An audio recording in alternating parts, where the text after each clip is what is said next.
Sa kusog kang mandamiento diri kisa nabitbit kang personalis kang PU5 Corpus MPS sa Masbate. Mataryumpong nako sa posisyon kan target ang 10 plastic sachet, laug ang pigtutubudang shabu, na may gabat na 50 gramo o 340,000 pesos ang street value. Na-recover man sa target ang duwang basyo ning balak ang kalibre 45 badil.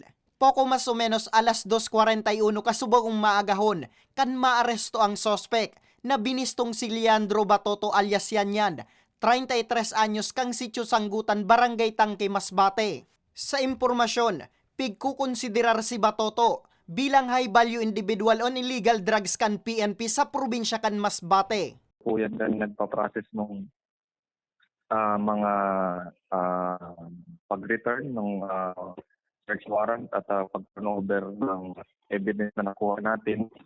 Sa ganoon din ang gagawing pag-withdraw natin, tapos dadalhin po natin yung drug evidences sa Provincial Forensic Unit para i-test po at malaman kung positive nga po ito sa pinagbabawal na gamot o shabu po. Naampangunyan si Batoto sa kasong pagbalgar sa Comprehensive Dangerous Drugs Act of 2002, asin pagbalgar sa Comprehensive Firearms and Ammunition Regulation Act. Regular na itong pinapakita sa television o kaya sa internet. Sana po ay magpagtulungan kayo na huwag nang itangkilik ito at